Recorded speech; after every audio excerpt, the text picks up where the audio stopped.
कच्चे तेल में इस साल अच्छी खासी उठापटक देखने को मिली है, लेकिन जैसे जैसे यहाँ पर रेट हाइक्स हैं, बाजार को लगता है कि ग्लोबल डिमांड में यहाँ पर फर्क पड़ सकता है और सरप्लस की बातें अब इस क्वार्टर में भी की जा रही हैं। धर्मेश, लगातार गिरावट हमने मंथ ऑन मंथ और हर अगर आप रेट हाइक देखें उस महीने में कुछ और गिरावट यहाँ पर कच्चे तेल में बनती हुई नजर आई है। करंट लेवल से साल खत्म होता होता तक आपका क्या व्यू है, प्राइसेस कहाँ जा सकते हैं? देखिए, नो डाउट मार्केट में काफी अच्छी मंदी आई है। प्राइस ऑलमोस्ट $129 से ऑलमोस्ट $80 के लेवल पे आके रुका हुआ है। करंट सिनारियो से मुझे लगता है कि मार्केट यहाँ पे थोड़ी सी स्टैग्नेंसी आ जाएगी, स्टेबिलिटी आ जाएगी, क्योंकि आगे चल के नवंबर दिसंबर काफी ठंडी का माहौल रहेगा और वो टाइम पे मेजर कंजम्पशन होंगे। यहाँ पे सप्लाई कंस्ट्रेंट तो है ही, बट अगर आप देखें तो इकोनॉमी अगर स्लो डाउन भी होती है तो उस कारणवश ऑलरेडी मार्केट ने फैक्टर इन कर चुके हैं। इंटरेस्ट रेट बढ़ रहा है, डॉलर इंडेक्स बढ़ रहा है, उस कारणवश सारे कमोडिटी रेड जोन में आ गए।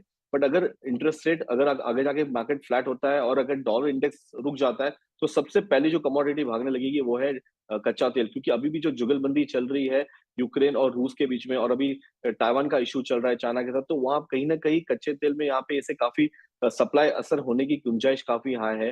प्लस ओपेक भी काफी हाई लेवल पे है कि अभी वो अपनी प्रोडक्शन स्लो डाउन कर लेंगे। तो ये कमोडिटी स्टेबल हो जाएगी $80 पे और मुझे लगता है कि फिर से यहाँ से अच्छी खासी एक बाउंस बैक रैली आनी चाहिए, जो अराउंड 90 साढ़े $95 तक के लेवल्स के लिए मार्केट एक्सपेक्ट कर सकते हैं। डोमेस्टिक मार्केट की बात करें तो एटलीस्ट 400 से 500 रुपए की रैली आपको करंट लेवल से नवंबर दिसंबर कॉन्ट्रैक्ट तक देखने मिल सकती है। रवि, आपको भी लगता है कि एक बॉटम के करीब है हम कच्चे तेल में? जरूर से प्राइसेस थोड़े बॉटम के करीब है। हालांकि शॉर्ट टर्म में जो सेंट्रल बैंकर्स के एक्शन है, सारे जो बैंक ऑफ जापान के अलावा जो सारे बड़े सेंट्रल बैंकर है, उसका एम इकोनॉमी को स्लो डाउन करने का है, तो ये एम पे डिमांड कभी भी अच्छी नहीं हो सकती। हालांकि सप्लाई इशू ज्यादा फोकस में रहेंगे, क्या नेचुरल गैस के ऊपर, क्या एनर्जी के ऊपर यूरोप एंड रशिया के बिटवीन डील होती है, ये काफी इंपॉर्टेंट फैक्टर ये विंटर का रहेगा।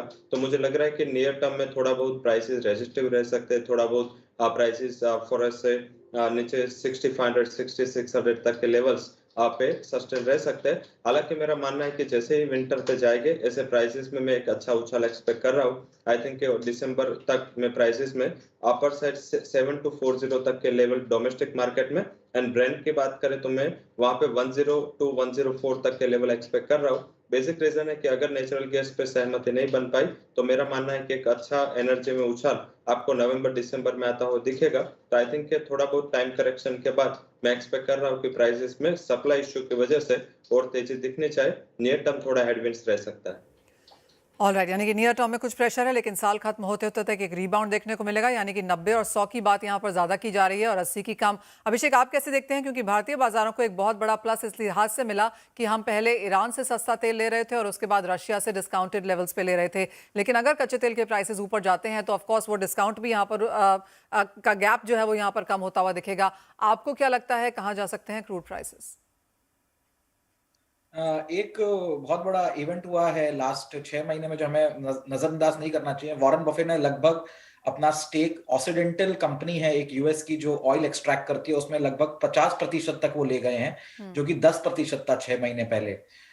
तो वॉरेन बफे भी एक commodity company, oil extraction company में अगर इतना बड़ा निवेश कर रहे हैं तो कुछ ना कुछ ऑयल में तो वो भी देख रहे होंगे। जो हमें भी अभी दिख रहा है कि रशिया, मुझे लगता है ये जो पूरा प्ले आउट होगा ये रशिया का, इसका पूरा एडवांटेज यूएस को मिलता हुआ दिख रहा है। और मुझे लगता है थोड़े लंबे समय तक क्रूड ऑयल के प्राइस या तो स्टेबल हो जाएंगे $80-70 पे, या तो थोड़े अपवर्ड वुंड में ही रहेंगे। ज्यादा मंदे के आसार दिखते नहीं है। उसमें काफी चीजों का संयोग बैठ रहा है। एक तो वॉरेन बफे जैसे बड़े निवेशक ने लगभग 50% का स्टेक लिया एक ऑयल एक्सट्रैक्शन कंपनी में, जो कि बहुत बड़ा कॉल है। कुछ ना कुछ लॉन्ग टर्म विजन रहा, कुछ देख रहे हैं वो, तभी हो रहा है वैसा। और मुझे लगता है ये जो पूरा रशिया यूक्रेन का वॉर सिनारियो है, ये रशिया के अगेंस्ट में प्ले आउट हो जाएगा at the end of, may be at the end of next year तक, और उसका फायदा पूरा यूएस को मिलता हुआ मुझे दिखता है। इसलिए क्रूड ऑयल के प्राइसेस मुझे काफी स्टेबल जोन में लगते हैं, $70-80 के नजदीक में in the longer term. Alright, बात अब यहाँ पर नेचुरल गैस की भी कर लेते हैं, क्योंकि काफ़ी सारा इम्पैक्ट जो है वो गैस की तरफ से हम आता हुआ देखेंगे, जहाँ पर इस साल में बहुत ज़्यादा वॉलेटाइल मूव्स देखने को मिले हैं। $10 ऊपर में और $3.5 नीचे में एक रेंज यहाँ पर बनी है नेचुरल गैस की इस साल के लिए। लेकिन कुणाल, फाइनल क्वार्टर इस साल के लिए क्या रेंज रह सकती है? I think natural gas very difficult to predict.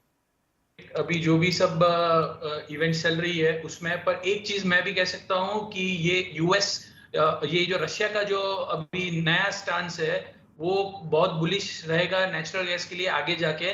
US gas is a different story. It's a Henry Hub contract. It's a demand supply of US, and European gas is a different story. So European gas story still looks very bright as far as compared to what the US story is. But आगे जाके मुझे मौजूदा स्तरों से कोई ज्यादा लंबी गिरावट के आसार नजर नहीं आ रहा है। इवन दो ये जो फाइनेंशियल टाइटनिंग भी हो रहा है, तो इससे भी गैस को ज्यादा इम्पैक्ट होने नहीं वाला है। सो मैं इसमें रेंज देखूंगा on the down side maximum 575 580 और on the upside again 700 750। So gas में स्ट्रक्चरल व्यू अभी भी तेजी का ही है। कुणाल, जैसे आपने कहा कि विंटर्स हैं और आगे जाके मांग की किल्लत यहाँ पर बनने वाली है और ये बहुत ज़्यादा शायद प्राइस सेंसिटिव कमोडिटी ना बने, अवेलेबिलिटी ज़्यादा इंपॉर्टेंट है, अफोर्डेबिलिटी से भी of course that is debatable, लेकिन क्या क्या फैक्टर्स आप उसके अपार्ट भी वॉच करना चाहेंगे? क्या ये जो दिसंबर में यूरोपियन यूनियन की बात की रही है, 5 दिसंबर से वहाँ पर कुछ सैंक्शंस की बात की जा रही है, हरिकेन सीजन में हम यहाँ पर हैं, विंटर डिमांड यहाँ पर काफ़ी स्ट्रॉन्ग मानी जा रही है, क्या कुछ फैक्टर्स यहाँ पर इंपॉर्टेंट रहेंगे देखने के लिए?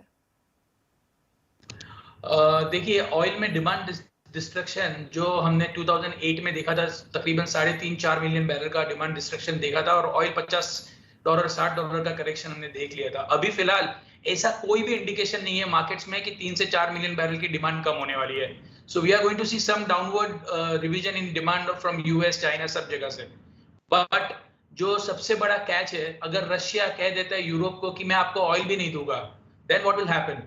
So where that extra oil is going to come from? So OPEC plus को ये लास्ट कोविड के टाइम में जो उन्होंने 7-7 8-8 मिलियन बैरल का जो प्रोडक्शन कट किया था, तो उनको अभी समझ में आ गया है कि हमको ऑयल मार्केट कैसे बैलेंस करना है। तो $80 का बॉटम लग रहा है, $80 के नीचे ऑयल जाता हुआ अभी के डिमांड सप्लाई मेरिट पे नहीं लग रहा है। अभी भी ऑयल की मार्केट तकरीबन 8 लाख बैरल की डेफिसिट में चल रही है। सो आगे जाके ईरान का जब डील होगा तब सप्लाई आएगी और तब ऑयल थोड़ा बहुत नीचे जाएगा। उसके पहले अगर ईरान का डील नहीं होता है तो $80 से ज्यादा ऑयल नीचे जाएगा, ऐसा मेरा व्यू बन रहा है। 80 के नीचे ऑयल नहीं जा पाएगा। ऑलराइट, तो चारों ही हमारे एक्सपर्ट्स का व्यू काफ़ी क्लियर है यहाँ पर। जहाँ तक एनर्जी की बात है, चाहे कच्चा तेल हो या नेचुरल गैस, हम बॉटम के काफ़ी करीब हैं। आगे जाके कंसर्न्स काफ़ी ज़्यादा हैं, मांग बहुत गिरेगी फिलहाल ऐसा नहीं लगता। फेड रेट हाई का बहुत बड़ा असर आएगा ऐसा भी नहीं लगता। तो यहाँ पर कुछ बाइंग पोजीशंस में आप काम यहाँ पर कर सकते हैं। लेकिन इसी के साथ इस शो में इतना ही समय है। धर्मेश, कुणाल, अभिषेक, रवि, आप सभी का बहुत शुक्रिया साथ जुड़ने के लिए और बहुत क्लैरिटी के साथ वहाँ पर अगले 3 महीने समझाने के लिए कि किस तरह से कमोडिटीज़ और करेंसीज की यहाँ पर चाल रह सकती है। इसी के साथ मुझे भी दीजिए इजाज़त। आप बने रहिए CNBC आवाज़ पर।